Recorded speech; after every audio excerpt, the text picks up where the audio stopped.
reminder to raise your hand when I'm calling you. First question, Jesse. Coach, you know, it was a really positive mindset in the locker room last night when we talked to you. And the guys seem like they have a clear message. Just now having a night to sleep on it, reviewing a little bit, just kind of what are your thoughts on last night?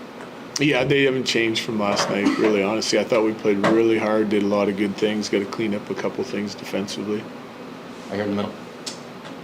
What similarities do you see between the games of Kale McCarr and Josh Morrissey? Well, there's quite a few, actually. I mean, I think both guys are really well-rounded when it comes to their game, in the fact that really good defenders, being able to play against other teams' top lines, probably both of them getting better and better in that area as they mature a little bit as defenders, but then both clearly dangerous offensive guys. And Morrissey's one of those guys for me that, like, there's not a whole lot of guys, blue line or otherwise, that can score from distance. And I think you see it last night. Both guys find the top corner of the net from the blue line, using screens, being able to hit that part of the net. Shows up a lot in video with Morrissey. We see it all the time with Cale. So, and it doesn't have to be a big wind-up slap shot, even though they both have bombs from back there when they're loading up one-timers. It's being able to shoot on the move and be elusive on the blue line and get them through like that. Well, that's one that stands out to me, and you see all the time from both guys. Okay. You mentioned the middle stat line being one of the positives from last night. Being his first playoff game, it seemed like he had a pretty strong debut. Just what do you make of his play, and also just some of the chemistry he's building with Val in that group? Yeah, I think, like that group's been together apart because of injuries and whatnot. I think the longer they play together, the better off they're going to be. Val and Lecky, I think, can help, any center just with their details and the way they play a solid 200-foot game. I think Mitty was really excited for last night. Like, you could tell, he was all smiles on the bench before the game. And I think he handled it the right way. He went out and had one of his hardest working games for us last night. He was willing to get into the battle, win races, use his legs as a solution offensively, trying to challenge guys off the walls, beat them off the walls, drive pucks into the interior of the ice. He made some nice plays, physically involved in the game. And so, like, that's, like, I think, like, you get into the playoffs, you have no choice but to elevate your game. I know he's been excited for the opportunity for quite some time, and to get in those playoff games now, hopefully it keeps driving the best out of him, and we keep seeing more positive things like we saw last night, because I thought he was really good in a lot of areas. Jared, aside from the last change that goes with home ice advantage, not being in the hotel room, et cetera, how, from that excitement factor, you come into an environment like this, how much fun is it for your guys? I thought it was great.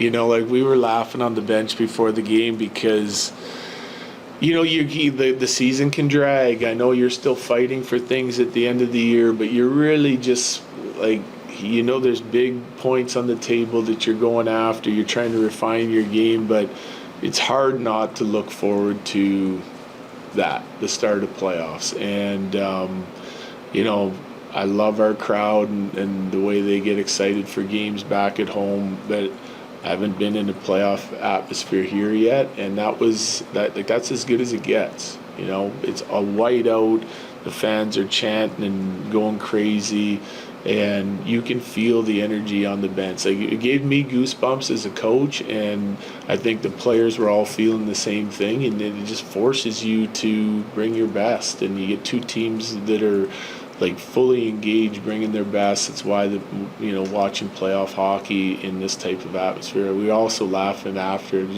saw a replay on one of the shows of, like, when we were playing in the bubble and there was no fans, and, like, just kind of recalling that atmosphere and trying to get up for a playoff game. And it's just like that's what makes playoff hockey the best, is the fans getting into it, the cities getting into it, and then playing in that type of atmosphere. There's nothing better.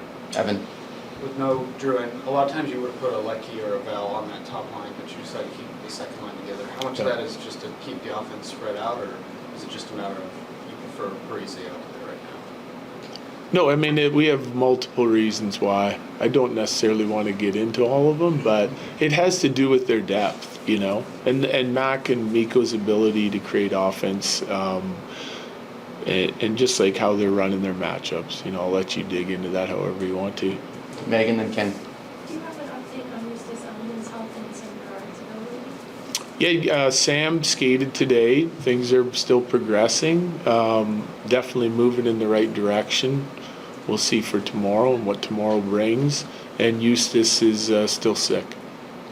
Jared, depth important in every position, but specific to the center position, how important is it during a playoff run, and how has Sean Monahan's addition changed the Jets down the middle this year?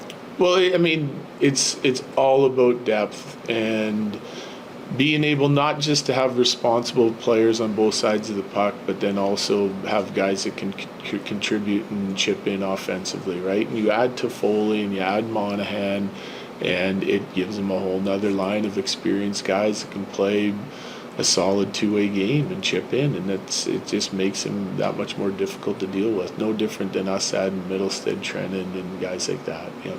John. Jared, just wondering, how is Yorkie feeling about himself today after a rough night last night? Yeah, I'm sure not great, but it's you know, like it's going to be about mental toughness, right? Not just for him, for our group. Like I as positive as I'm going to be up here and sitting up here, like we didn't win the hockey game, right? But you have to be able to reset. Whether we won last night, lost last night, I kind of touched on this a little bit the other day. You got to reset and put it behind you, right? Like it's about playing tomorrow, the best game we possibly can, controlling what we can control, getting better at some of the areas that we have to, continuing to go in the direction we were in some of the things like offensive output last night and how heavily involved we were with our forwards. You know, like that's just what it is. Like if you're dwelling on the past in the playoffs, and you're not setting yourself up for success in that next night. And Gorgie's no different. He's got to reset and go play better than he did last night. Corey. So, you guys add Ross Colton in the summer, play center. You've seen him in this, like, he had playoff experience. Casey was a complete, we don't know. Just what was that like for you personally to see him sort of, you know, I mean, it's only one game, but he sort of proved he can handle this. Ross or Casey? Casey.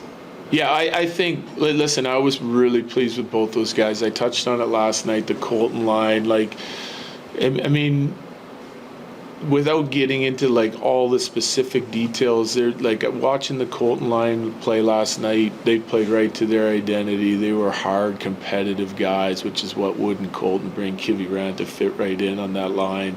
And watching Casey and just how involved he was and physically engaged he was in the game, it's, you know, for both of those guys, I like to just copy and paste that game with a couple improvements for tomorrow. I think it just shows you what they're capable of, and sometimes you never know until you get into big situations like this. But both guys, obviously, really competitive guys. Casey's a little bit of a quieter competitor. Colton's a little bit of a louder player that likes to get in the mix a lot, and so a little bit different makeup in their DNA of their game. But I liked what both guys did. Sean. You said there's, you know, in that atmosphere, there's kind of no choice but to get up for it. But I'm sure you've seen and maybe been a part of a lot of situations like that where teams crumble underneath that kind of pressure. And Yeah. I think, you know, it became good, Georgie, in that I think your team had a lot of reasons to kind of hang it up and give up in that game. They did the exact opposite. I wonder where that mindset comes from and how it positions you going forward in the series. Well, the mindset comes from the work you put into it, right? It's a belief. It's about not being willing to give up on something that you put so much work into. And I'm not just talking recent work. It's like all season long, the summer training, you know, and we talk about it a lot. Like we have a lot of belief in our room, and we've come back many times throughout the course of the season. You know, for whatever reason we give up the lead, that we still believe that until the final buzzer goes that we're in the hockey game. So that's a credit to our leadership in the room. I think that the one thing it can, like last night's game can give us is like we can carry on that belief against the Jets. Like that's the first good game we played in the Jets against the Jets since November, so it's a little bit of an unknown, like what can we do against that team when we show up and play our game. So that's where I think a little bit of the confidence can continue on from last night, because we know we got to be better in certain areas, but we also know that if we play our game, that at least we can get to the Jets. Last one, Kyle. Just to confirm, Eustace is with the team still, even with his illness. He is. Yeah. Okay, thank you. All right, thanks, guys. Thanks, Coach. Jared?